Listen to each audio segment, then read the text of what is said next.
Hi everybody, sanibonani, welcome to my channel. Igama lami nguNtando Mdletshe, and on this channel siyaye sifunde incwadi ebhalwe ngolimi lwethu lwesiZulu bese sizala sizoxoxa ngazo le story esisuke sizifundile senzela laba phela abangenaso isikhathi sokuyifunda incwadi nalaba futhi abasuke benqena ukufunda. Siyaphinda futhi sibuka ama reality shows ethu ala eMzansi bese sizala sokhuluma ngawo ama shows lawo senza ama reviews or ama recaps ama episodes senzela laba phela abangenalo ithuba lokuthi bawabuke ngenkathi esadlala kwi-TV.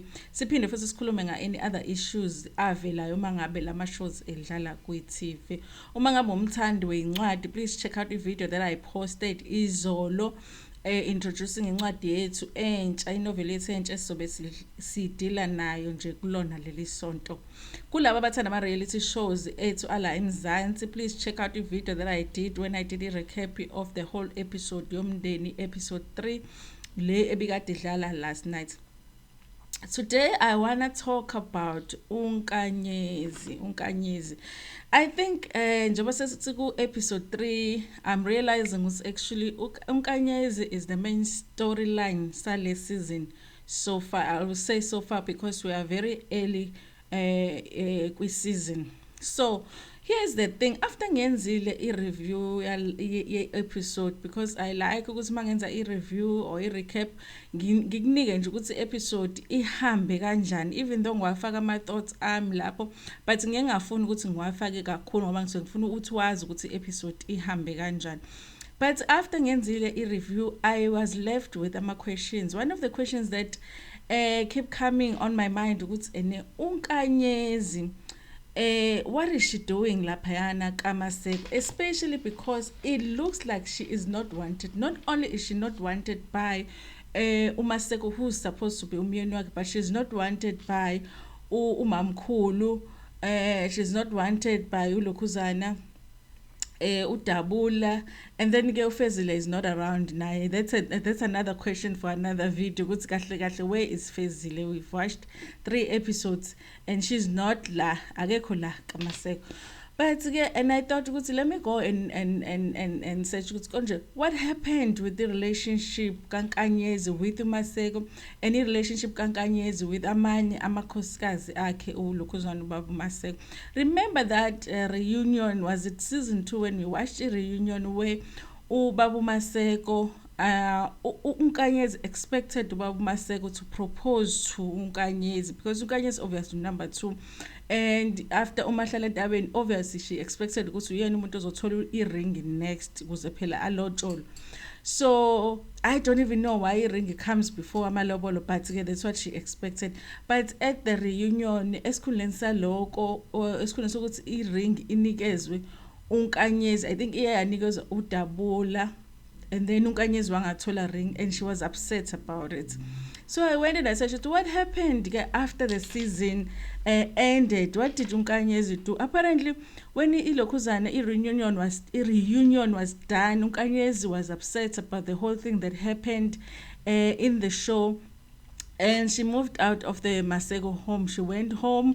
She was done with the family. She was done with the Lokhuzani relationship with Maseko. She moved on with her life. During that time, she started seeing this guy that they referred to as a bad guy on the show this season. So she started seeing this guy.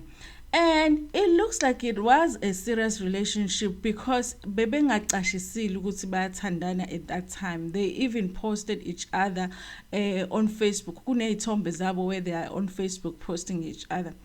But kuthiwa before iLokhuzana season le edlule started, uMaseko went. In fact, that was on the show where uMaseko went waya kubo kaNkanyezi wayomlanda uNkanyezi. I-explanation yakhe being ukuthi usamthanda uNkanyezi and her turn will come ukuthi ayithole naye i-ring, so ucela ukuthi abuye emakhaya.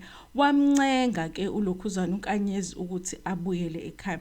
Remember ukuthi mayemncenga ukuthi abuyele ekhaya akazange azathi ebuyele ekhaya, but on condition ukuthi you dump the guy.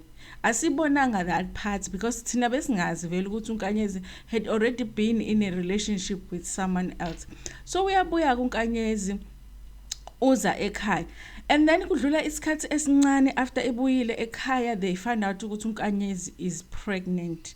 And at that time when she found out she was pregnant, also umamkhulu was heavily pregnant uMahlala Ntabeni. So then abantu felt ukuthi wenze ngamabomu uNkanyezi ukuthi akhulele while nomamkhulu ekhulelwe. And at the time wabuka ama clips alawo ma episode lawo uNkanyezi really acted like she didn't want the pregnancy. And ama comments abantu online at the time were saying ukuthi uNkanyezi is pretending as if she does not want the pregnancy, but she actually fell pregnant intentionally.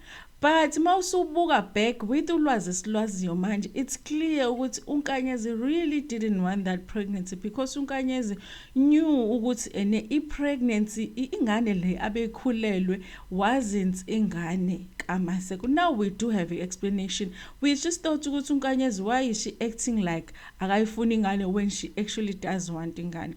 After some time ke nathina besinolwazi lokuthi uNkanyezi uye waba ne-miscarriage, which now is turning out ukuthi it was an abortion because she realized ukuthi now usebuyelene noMaseko and she's pregnant with ingane yenye indoda, so it's not gonna work, which means she really wanted ilokhuzana relationship yakhe noMaseko to work out. So she was willing to make that sacrifice yokuthi ahamba yokwenza abortion. Maybe she felt ukuthi it was going to complicate her relationship with uMaseko, asazi ke lapho. So one thing that I realized mengabe ngifunda ama articles and also just thinking about this whole thing is that uNkanyezi dated this guy, or should we say it seems like she started dating this guy while they were separated with uMaseko. She thought they were done in a relationship with uMaseko. Mina kubukeka kanjalo.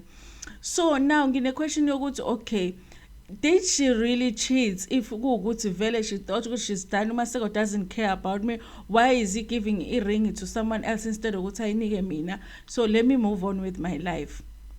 Okay, so when she fell pregnant, was she still in a relationship with uMaseko? I don't think that she was, because she had moved out. And remember ukuthi ulokhuzana uNkanyezi is not married. uNkanyezi uyakipida lapha kaMaseko, ulinde ukulotsholwa naye, kwalotsholwa umamkhulu and kwathiwa bazolotsholwa nabo next, and that hasn't been done.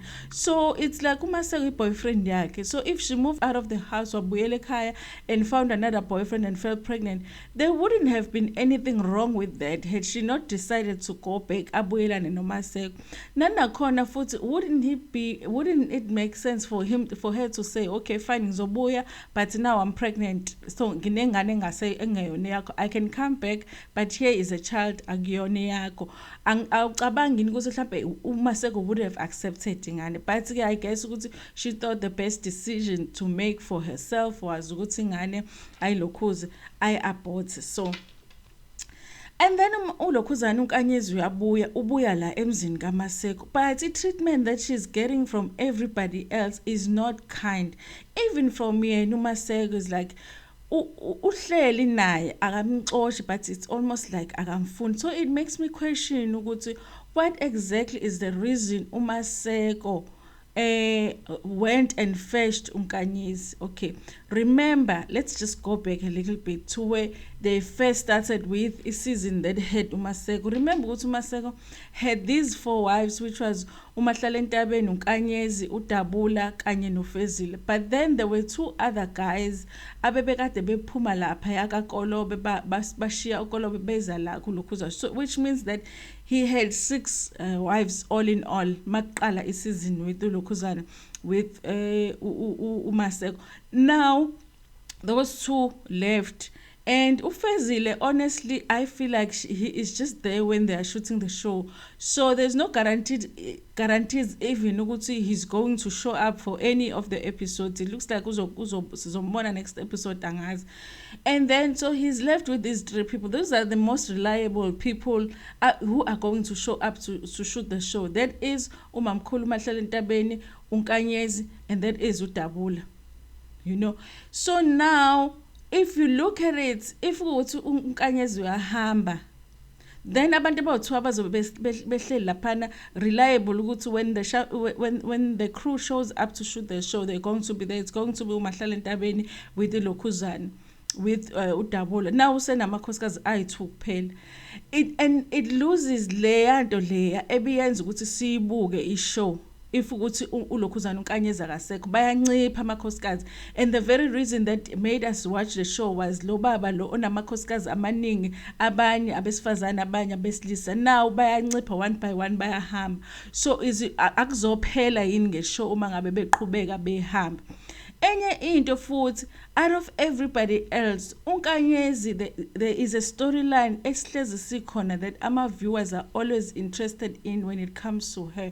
Is it not possible now ukuthi ama producers say, listen, we want to follow istory sika Nkanyezi, and we feel like this is the most interesting of all of the storylines that we're going to follow when it comes to your family. So if she is not here, we don't know what we're going to shoot, because think about it, isiphi story esisibukayo when it comes to uMamkhulu Mahlala Entabeni. Angisiboni many story, because even with Ingane, they did say something happened to Ingane, that Ingane ended up in the hospital, but they didn't tell us what that is.